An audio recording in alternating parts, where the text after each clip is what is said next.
Halo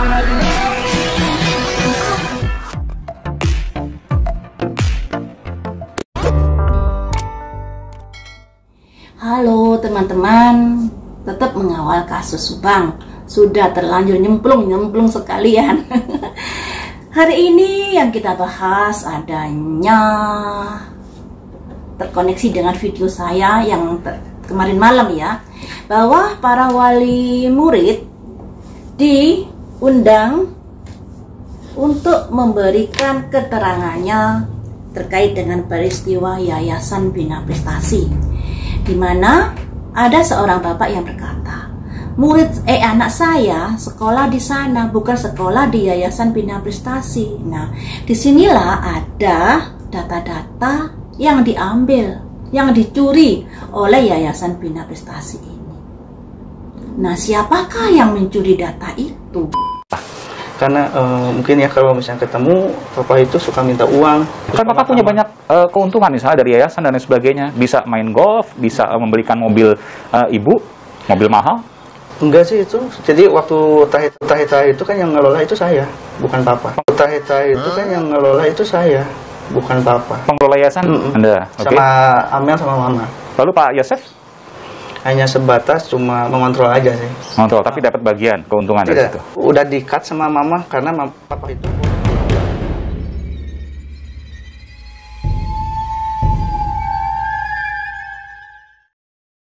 Sebenarnya teman-teman, seorang siswa ini memiliki nomor induk ya. Sehingga tidak ada kemungkinan untuk double data. Ini kalau memang secara jujur ya. Tapi nggak tahu lagi kenapa kok double data bisa cair dananya. Nah, disinilah kita menjadi tanda tanya. Apakah ada kebocoran atau ketidaksempurnaan dari aplikasi Dapodik?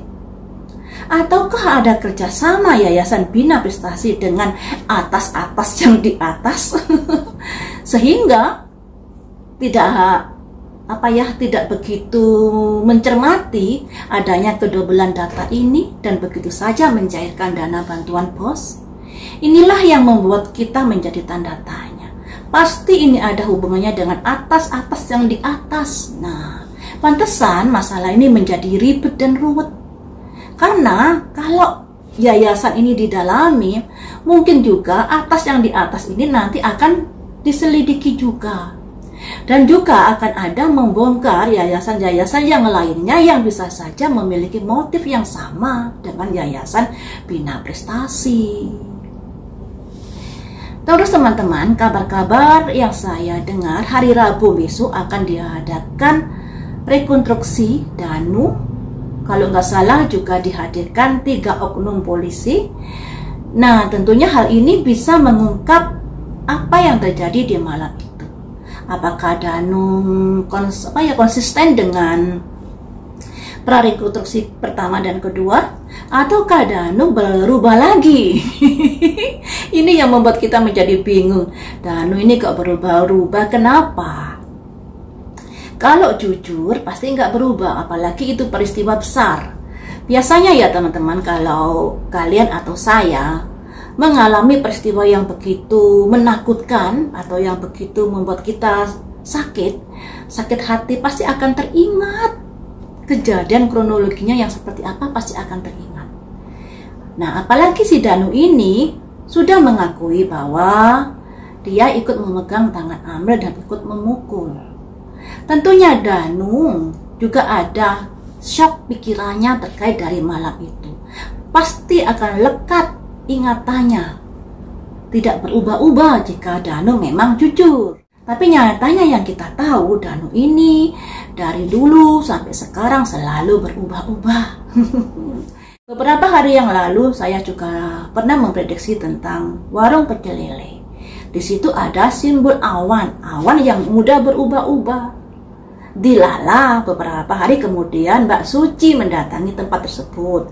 Sempat wawancara dengan pemilik tersebut yang ngomongnya bahwa pemilik tersebut tidak melihat Yosef dan Danu dan dia meminjamkan tempatnya untuk prarekonstruksi. Kemungkinan tidak ada Pak Yosef dan Danu di warung pecel lele tersebut. Apakah itu hanya karangan Danu? Ataukah Danu ke pecel lele bersama orang lain? Nah, dari Danu ini ngomongnya di pecel lele dia diajak curhat Pak Yosep. Apakah selama ini Pak Yosep suka curhat ke Danu? Hubungan Pak Yosep ini baikkah sama Danu? Yang kita tahu, Danu ini upin-ipin dengan Yoris. Dari mulai kasus ini mencuat pertama kali, yang kita tahu kan seperti itu. Saya disuruh Yoris minta uang diambil untuk beli double tip. Saya disuruh Yoris untuk mencuci motor. Saya disuruh Yoris untuk mengambil motor Aerox. Saya disuruh Yoris untuk jaga TKP. Yoris lagi. Dan saya ngumpet dengan Yoris di musola. Nah, disinilah menjadi apa ya? Kok sesuatu yang janggal di sini. Dekatnya dengan Yoris, nudingnya sama Pak Yosep. Bahkan saat dia mabok di tahun baru, nyebutnya dengan AA juga. Darahnya kental, aduh. Seringkali membaca dari komen-komen netizen. Tapi di sini entah gosip, entah benar, saya nggak tahu ya. Ada yang komen seperti ini, teman-teman. Bahwa Yoris itu bukan anak biologis Pak Yosep. Katanya anak biologis orang pejabat. Tapi sayangnya keluarga pejabat itu menjodohkan dengan orang lain dan bukan dengan Ibu Tuti. Ada beberapa orang yang komen seperti itu. Apakah ini benar atau tidak, kita juga nggak tahu. Apakah seorang pejabat ini turun dalam kasus ini dikarenakan ada kaitannya dengan AA itu tadi. Nah, ini yang masih perlu didalami ya teman-teman. Yang ingin saya prediksi di sini, apakah besok rekonstruksi Danu ini ada sesuatu yang berubah lagi, pengakuan Danu yang berubah lagi, ataukah pengakuan Danu masih seperti dulu? Pelakunya adalah Ibu Mimin, terus Yosep, Abi dan Arigi. Kenapa? Padahal Danu ini lebih dekat kepada Yoris, sedangkan yang dijakot ini 4 orang itu. Aneh juga kalau saya rasakan ya. Mari kita lihat. Apakah di prarekonstruksi besok hari Rabu ada pengakuan Danu yang baru atau ada hal-hal baru yang terungkap di sana untuk Danu?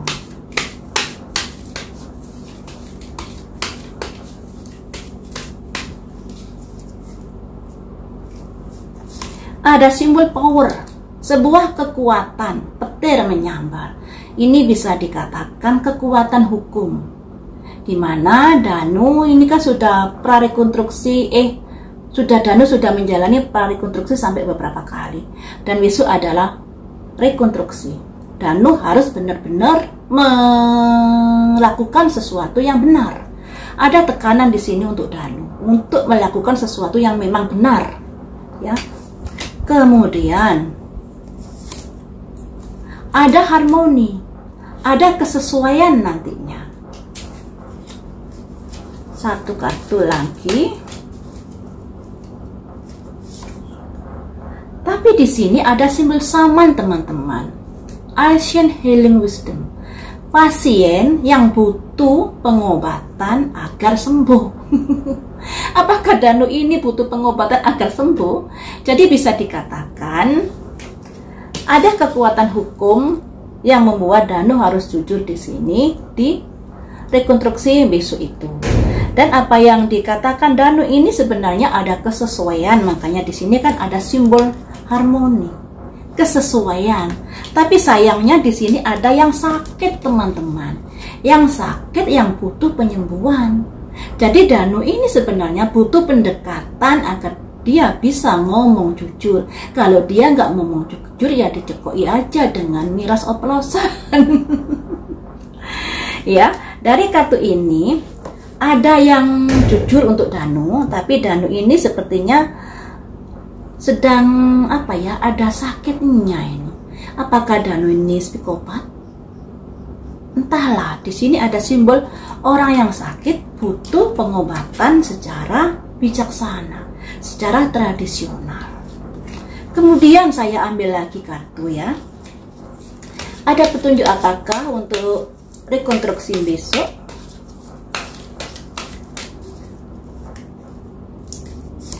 Ada simbol emergensi, keadaan darurat. Keadaan darurat yang akan terjadi terhadap para pelaku-pelaku tentunya. Selanjutnya, tapi di sini Danu masih ada yang nggak jujur loh ya. Ada simbol violet berkabut. Jadi teman-teman, di rekonstruksi besok ada yang sesuai, juga ada yang masih ditutupi oleh Danu.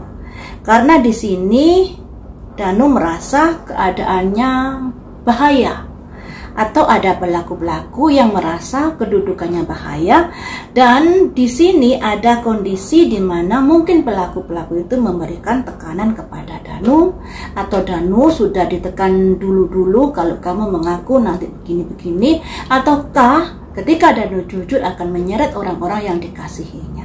Karena walaupun di rekonstruksi ketiga nanti tetap ada violet, ada yang masih ditutupi oleh Danu di sini. Ada yang masih ditutupi oleh Danu. Jadi ada yang sesuai, juga ada rahasia yang masih ditutupi oleh Danu. Kita gali lagi ya.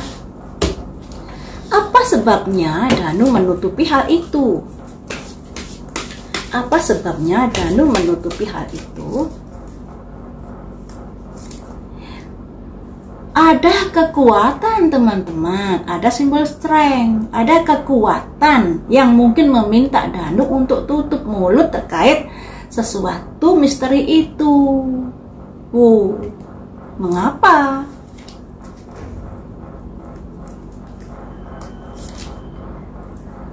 Innocent. Untuk pura-pura lugu polos. Jadi dari kartu-kartu ini prediksinya bahwa di hari Rabu rekonstruksi nanti memang ada kesesuaian, tapi juga ada sesuatu yang ditutupi Danu. Nah, ditutupi Danu ini karena adanya kekuatan yang menekan Danu, yang berharap Danu, atau yang menyuruh Danu dulu-dulunya, atau yang sudah menyatakan bahwa Danu ini lugu polos.